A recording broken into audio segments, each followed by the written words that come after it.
MK times news में आपका स्वागत है। मैं हूं एमके आजाद। आज हम बात करेंगे बिहार की राजनीति को लेकर। जी हां, क्योंकि अनकरीब बिहार में चुनाव होने वाले हैं और इसको लेकर कांग्रेस पार्टी जिस तरह से एग्रेसिव मूड में नजर आ रही है, तो बड़ा दिलचस्प नजारे हैं। आज हम टटोलने की कोशिश करते हैं कि कांग्रेस और राजद गठबंधन क्यों विधानसभा में अपना बहुमत नहीं ला पाता है। कौन सी ऐसी कमजोरी है जिसकी वजह से कांग्रेस और राजद की गठबंधन सरकार बनाने से लगातार पीछे होता हुआ दिखता है। और जब सत्ता आई तो उस वक्त में नीतीश कुमार साथ थे, यानी बिना नीतीश कुमार के राजद और कांग्रेस और वाम दल क्यों नहीं पहुंच पाते हैं। इन तमाम चीजों को हम बारीकी से टटोलने की कोशिश करते हैं, तो समझते चले जाइए। बिहार चुनाव से 10 महीने पहले ही यदि कांग्रेस पार्टी दमखम से पूरी शक्ति के साथ चुनाव लड़ने पर आमादा होते हुए दिखे और वर्जिश करते हुए नजर आए, तो लोग अचंभा की दृष्टि से जरूर देखते हैं।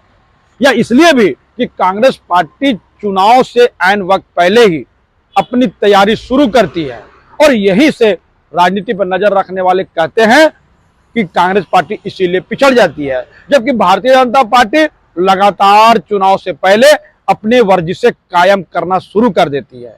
वो अपनी उपस्थिति दर्ज कराना शुरू कर देती है और कांग्रेस देर करती है। तो आज टटोलते चले जाइए।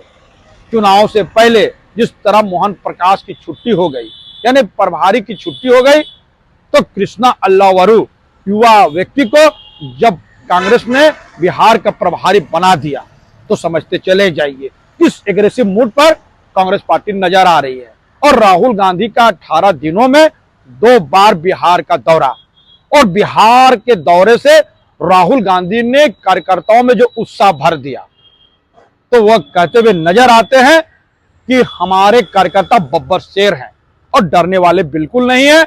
आप ही सत्ता बदल सकते हैं। और जिस तरह के संकेत राहुल गांधी और कांग्रेस पार्टी देते हुए नजर आते हैं, तो कहा जा सकता है कि पहली बार कांग्रेस पूरे दमखम के साथ चुनाव जरूर लड़ेगी।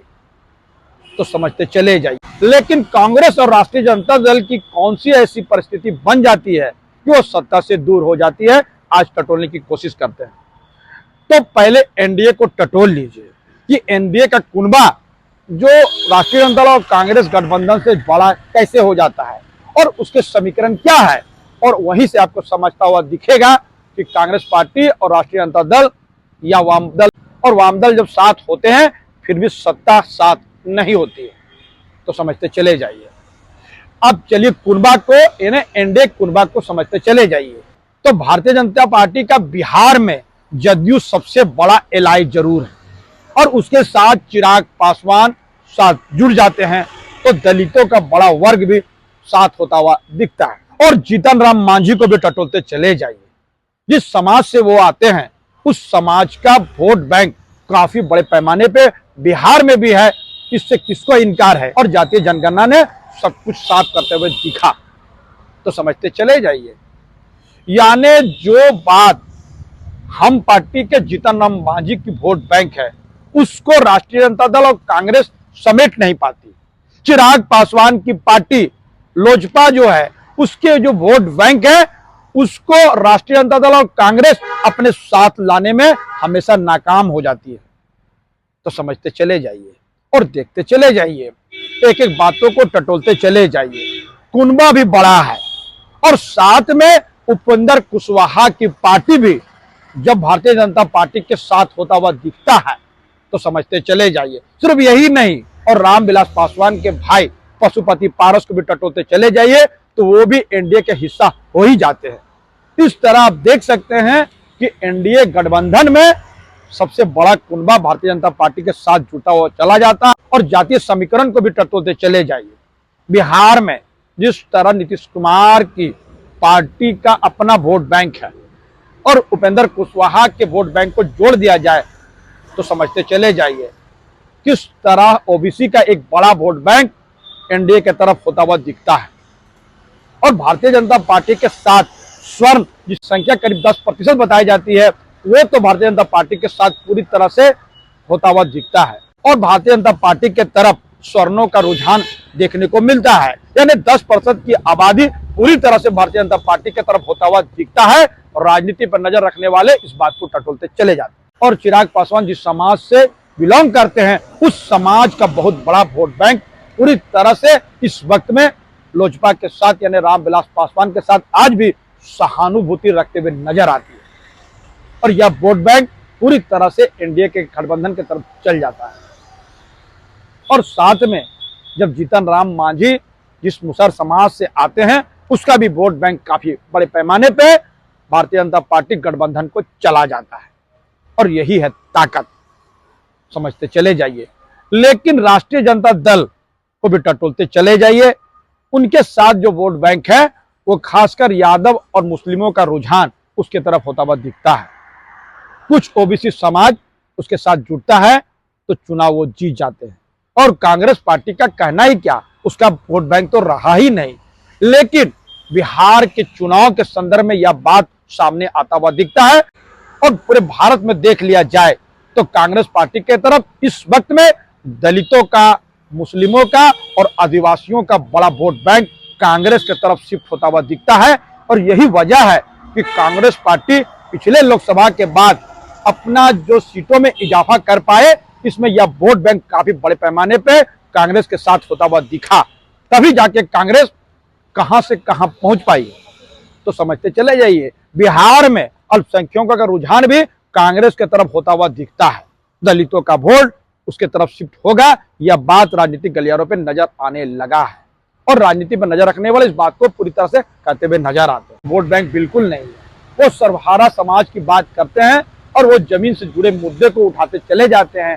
तो जो वोट बैंक उसके पास है वो कमजोर वर्ग जरूर है, वो कमजोर तबकों की बात जरूर करता है, लेकिन जातीय समीकरण बिहार में बड़े मायने रखते हैं। इसीलिए इंडिया गठबंधन सामाजिक संतुलन में और सामाजिक समीकरण को बनाने में पीछे हट जाती है, पीछे रह जाती है और पीछे रह जाती है, जिससे कांग्रेस गठबंधन को सत्ता से दूरी लगातार बनता हुआ दिखता है। और यह भी बात बड़े पैमाने पे है कि बड़े दिनों से राष्ट्रीय जनता दल और कांग्रेस गठबंधन को जब सत्ता नहीं मिलती है तो लोगों में एक निराशा जरूर आ जाता है कि कुछ भी कर लीजिए, ये वोट काट सकते हैं लेकिन सत्ता नहीं पा सकते हैं। इस बात की राजनीतिक चर्चा भी बिहार में जोरों से होते हुए दिखती है।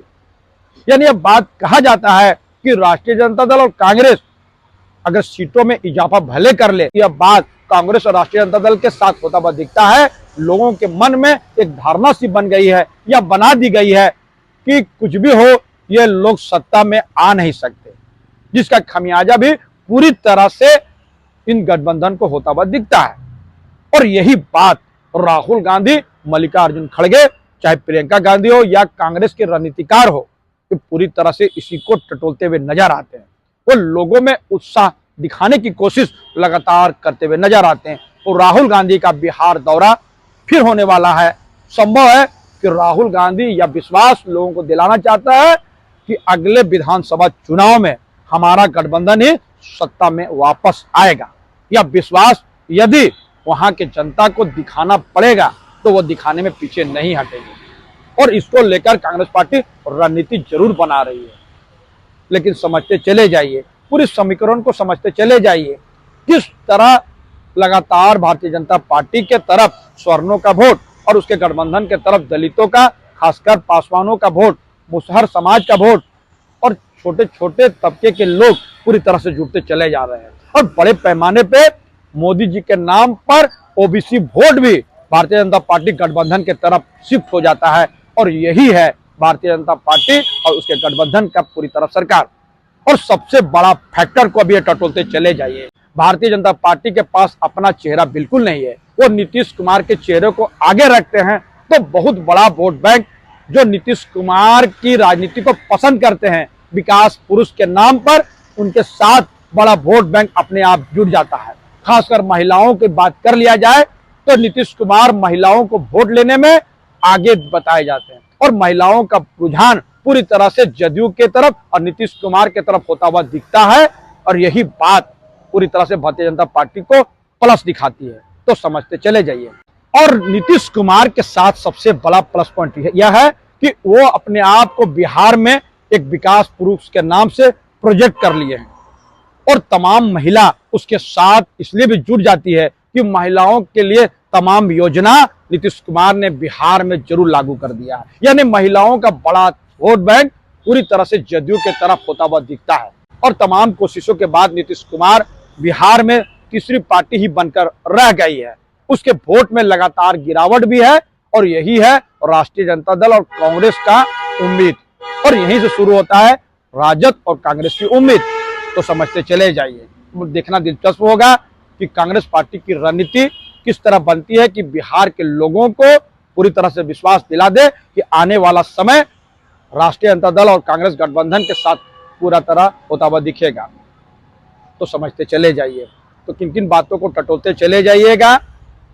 तो यही विश्वास की कमी कांग्रेस और राष्ट्रीय जनता दल को पूरी तरह से नुकसान करता हुआ दिखता है। तो हमारा छोटा सा विश्लेषण आपको कैसा लगा, अपने कमेंट जरूर कमेंट्स करें, और जिन्होंने अभी तक न्यूज को सब्सक्राइब नहीं किया उसे बिना निवेदन सब्सक्राइब जरूर कर दे, संभव है शेयर कर दे, जो इनका बटन है। आप आर्थिक सहयोग भी कर सकते हैं ताकि हम आपके लिए इसी तरह के वीडियो ला सके। तब तक के लिए हमको विदा दीजिए। जोहार।